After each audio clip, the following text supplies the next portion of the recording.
Hello, hello. Welcome to another video. This one should be hopefully relatively short, but I wanted to introduce a concept that I've been thinking about a lot, and I call it the 90-10 principle or 80-20, like that. But here's the reason. Well, actually, I would like to start with a quote first. Okay, so because I think this is important. I've heard this said by John Maxwell. I don't know if he actually quoted this. It's probably somebody else's quote, but it says, "The only planning for tomorrow is the right use of today." Now, in my experience, and maybe we all have had this experience but just again, having discussions with other teachers and just getting a general sense of, I guess, how education is in my neck of the woods. Kids these days have higher test anxiety. They don't have good habits. And one of the things that I've been trying to push in this channel is the idea that habits are the most important thing.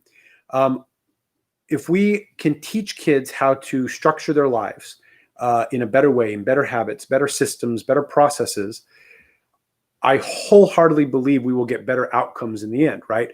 So there's a phrase called process over product. And so this is kind of the point of this 80-10, 80-20, 90-10 principle, is if we make it clear to kids that their effort, their homework is important, the idea of preparing, right?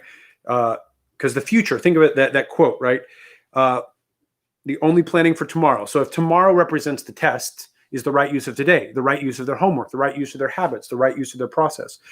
And if we developed a system that kind of teaches that and gives them a safe space to fail forward, if you understand that phrase, then I really truly think that we could start turning little things around the education system.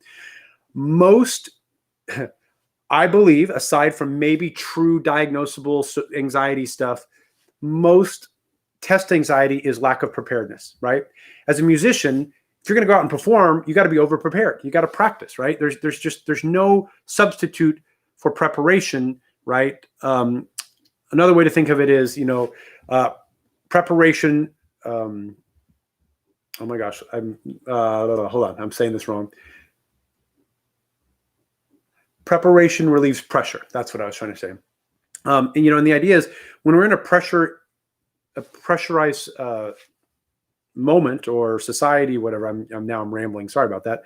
The more prepared we are, the more we can deal with those uncertainties, with the craziness, with the things that give us the anxiety, and it's that consistent effort.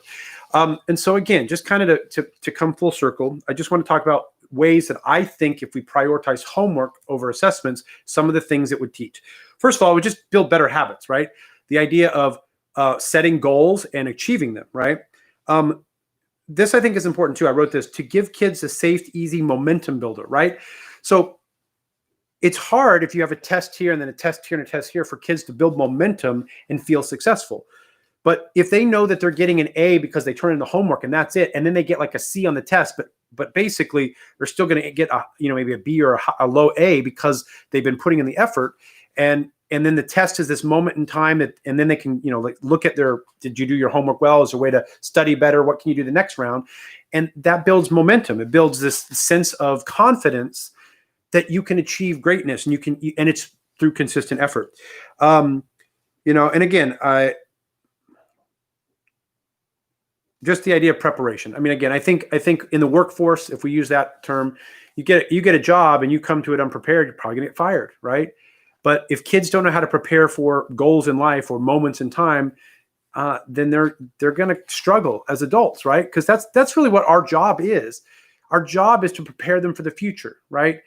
And I said this in a previous video. I don't remember, one of my first ones, but by 18, they still technically are going to have 80 more years of their life, maybe, and it's like, what foot are we getting them?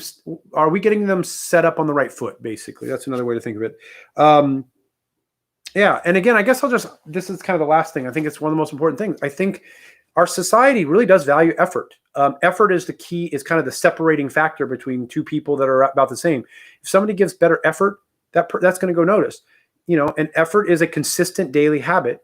So our homework, our emphasis on homework should embody that, should help teach that habit or that value, whatever you want to call it. But anyway, this is something, again, and I think to end here, music kind of has that built in because it's pretty obvious that you're not going to be prepared for a concert if you didn't practice, right?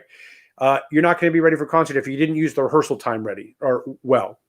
So I guess for me, this seems like such a simple thing that's like counterintuitive, but I kind of through discussions with other teachers and stuff, and just kind of seeing how they set up grade books and some of the things, what we call proficiency grading. And again, I'm going to make a video on that at some point. But anyway, if anyone sees this, my encouragement would be to think about that idea. More emphasis on homework, because over time, that's actually what's going to build better results, right? We tend to focus so much on the outcome instead of the process. And if we improve the process, the outcome will be better. All right. So again, thank you for your time. Remember that consistent effort over time equals success.